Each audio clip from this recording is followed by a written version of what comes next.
දීර්ඝ කාලයක් අනුගමනය කළද ආර්ථික ප්‍රතිපත්තීන් හේතු කොටගෙන දීර්ඝ කාලයක් අනුගමනය කළද දේශපාලන ප්‍රතිපත්තීන් හේතු කොටගෙන අපේ රට විනාශයේ පතුලටම තල්ලු කරලා We as a country had hit rock bottom thanks to the economic and political policies that were in effect for a long time. Now there is a certain amount of dollar reserves. The gas shortage is no more. There is no fuel shortage. However, the economy has not fully recovered.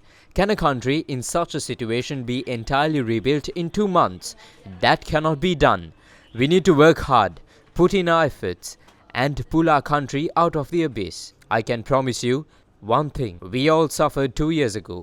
We will build the country once again so that our children will never have to face any such situation ever again. Today we gave permission for the importation of vehicles for personal use after many years. This was a decision that we had to make with much caution. That is because we do not have much dollars with us. We have not imported vehicles in about 5 years. What will happen if everyone starts to import vehicles now? A large portion of the existing dollar reserves will flow out of the country. Also, what will happen if anyone who was waiting to import vehicles decide to do so in February? The demand for dollars will shoot up this month itself. Vehicles do need to be imported. However, we need to open imports with much caution. Because of this, we made this decision after carefully thinking about it. For some vehicles, we increase the duties. The prices of vehicles will increase anyway. The vehicles in the market now were imported at the time the dollar was 185 rupees. What happens when the dollar rises to 300 rupees? That alone would result in a 40% increase in vehicle prices. That would be simply due to the increase of the value of the US dollar. We have imposed some additional duties as well. If a sudden demand for vehicles and imports arises, that too would create a brand new crisis.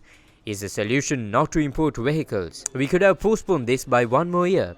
However, we decided to gradually ease the ban on vehicle imports. At first, prices will be quite high.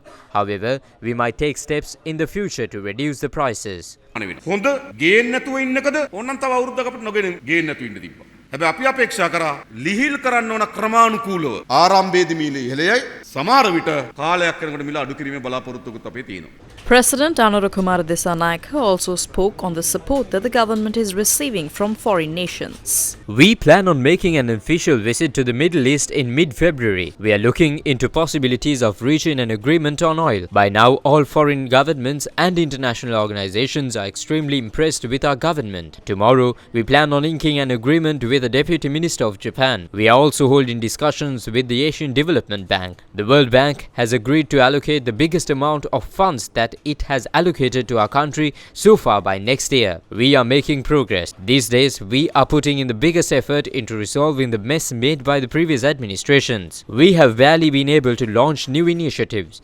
This country has not been ruled properly. Let me tell you about the issue at the port. Usually about 7.8 million containers arrive at the port. However, only 15% of that makes it into the country. 85% are reloaded onto another ship. This is an exchange hub.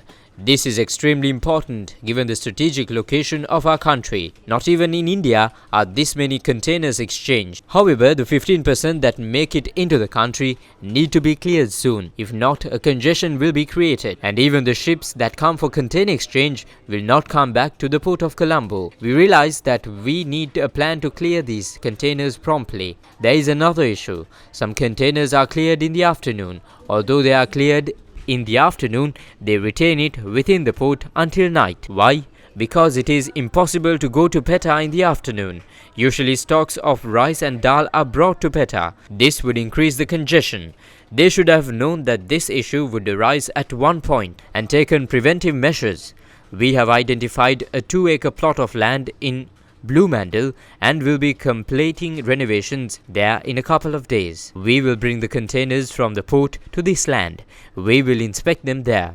We are holding discussions with the Asian Development Bank to build a big container yard in Keravalapitia. This would take about a year and a half. This means we could bring containers out of the Colombo port to Keravalapitia. We can inspect these containers there and then clear them. Then there would be no congestion in the port. Governments need to plan like this. We have planned to bring 11 million containers by 2030. In March, the Western Jetty will be declared open. In July, the eastern jetty will be opened. More ships will then arrive in the country. This would mean more containers as well. The leader of our country had no such vision. They couldn't make a plan, knowing very well that more containers would be coming into the country. It is the same when the passport issue is concerned. They created that mess. We have planned to completely resolve that issue. We have re-employed people who retired, plan on operating the passport office 24 hours and resolve this issue. එළි වෙනකම් passport කාර්යාලය විවෘත කරලා ඉතා ඉක්මනින්ම මේ passport ප්‍රශ්නේ අපි විසඳන්නවා. The president also spoke about the accusations being made against the government when reducing expenses. මගේ වැය ශීර්ෂ 50%කින් කපලා තියෙනවා මේ අවුරුද්දේ. ඒගොල්ලෝ වියදම් කරපුවා My expenditure had been cut by 50% this year. I will be spending exactly half the amount that they used to spend. I can assure you I will make a saving from that amount too. We also asked our former presidents to make some sacrifices for the country. Last year, the security expenses of one former president was 1,700,000 rupees. The approximate monthly expense was 60 million rupees. We cannot bear such a big expense for just one person. It is not a fair amount. When we reduced the number of security personnel, they claimed that we were taking revenge. We were not taking revenge. We were simply trying to prevent the wastage of public funds. We told him that his residence is too big to be maintained. Take this arena for instance. The area of this is 10,000 square feet. That residence is spread over 30,000 square feet. That is 3 times as big as this arena. The house is as big as a stadium. However, only 2 live there. It is also a single-story house. However, there is a lift there for some reason. The plot of land is 1 acre and 3 perches. Must we bear this expense? It is simply not fair. We told them that this is too much of a burden.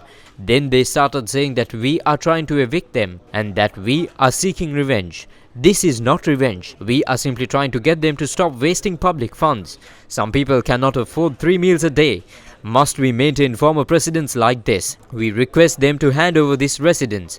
If they really have nowhere else to go, we can give them a house large enough for 2 people to live.